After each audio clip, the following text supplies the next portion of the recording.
Hello, you're watching ERi-TV and welcome to English News Broadcast. These are the top stories.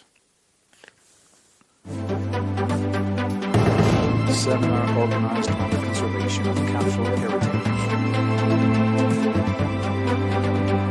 Commendable housing service provision being provided in Dinka Sub-Saharan. Russian oil transit halted via Transbahan pipeline to Central Europe. And Turkey resumes gas exploration in the eastern Mediterranean.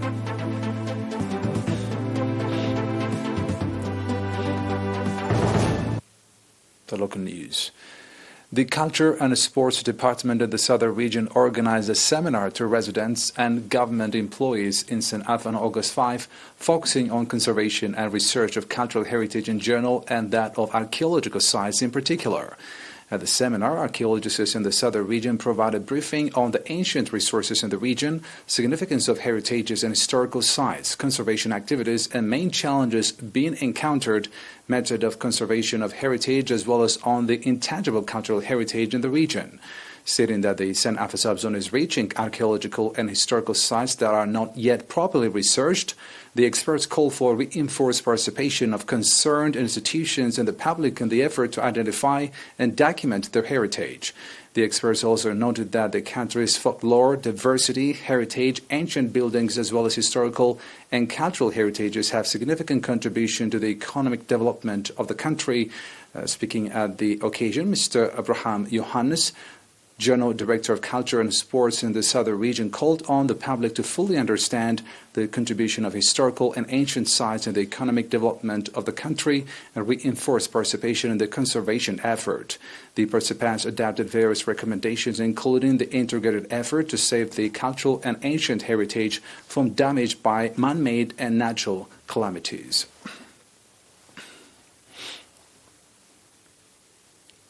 The effort to develop awareness of the public on health issues and use of health facilities is dramatically contributing and ensuring maternity and child health in Dinka subzone. Stating that the number of people seeking health treatment as well as pregnant women delivering at health facilities is growing from time to time, the health practitioner said strong effort is being exerted to match the health service delivery with the demand of the public.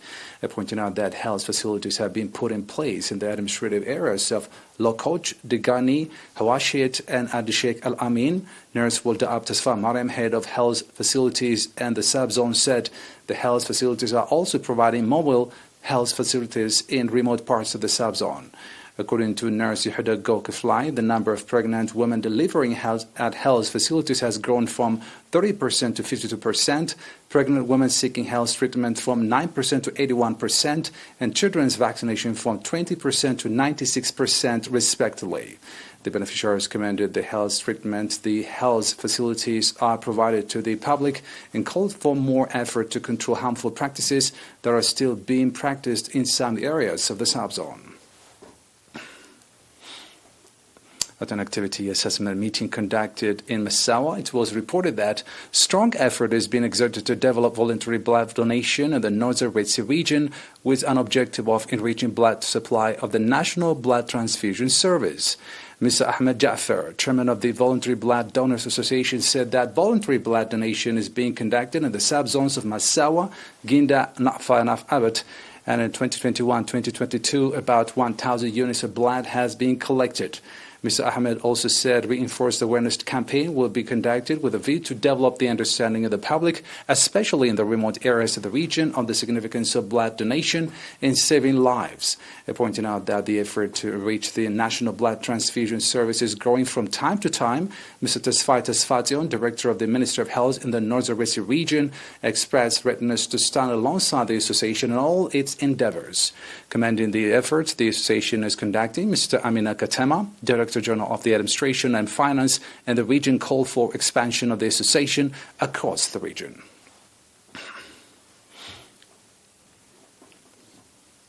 We have an announcement from the Ministry of Health. 2 patients have been diagnosed positive for COVID-19 in tests carried out today at testing station in the Central region. On the other hand, 9 patients who have been receiving medical treatment in hospital in the Central region have fully recovered and have been discharged from the facility.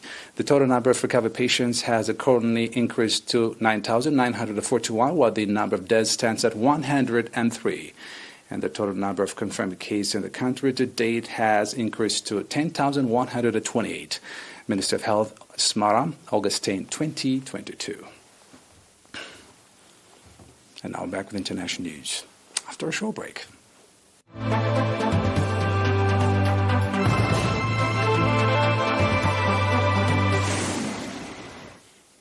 Welcome back. The supply of Russian oil to the 3 European countries through Ukraine has been halted as the transit payment cannot be processed due to the sanctions. This according to the Russian firm Transneft. Russian state pipeline operator Transneft said shipments were halted through the southern branch of the Drazban oil pipeline, which flows through the Ukraine to the Czech Republic, Slovakia, and Hungary. The company said the Ukrainian side stopped the oil transport due to not receiving funds for these services. However, deliveries to Poland and Germany via Belarus were continuing as usual. International benchmark Brent crude jumped by $2 per barrel to trade near $98 as the news added to energy supply concerns but turned negative later in the day. Europe is heavily reliant on Russian crude, diesel, natural gas and coal. Energy prices have rallied this year on short supply as Europe scrambles to replace Russian energy with alternative sources.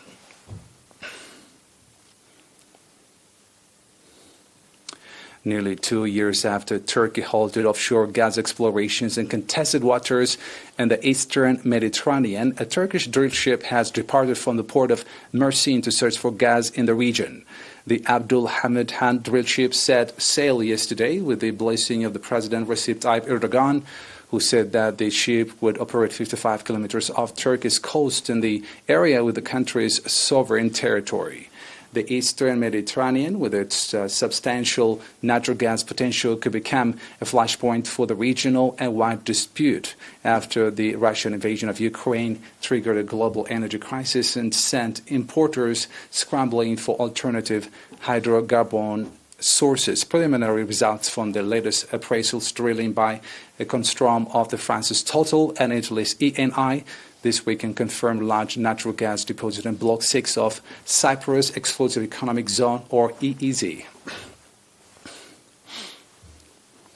And a reminder of the top stories.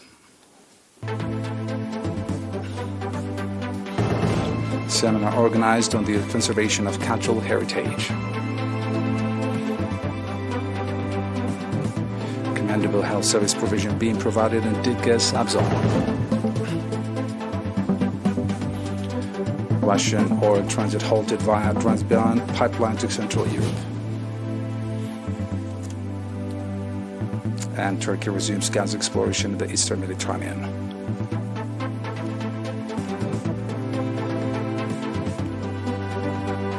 That's for today. Thanks for watching.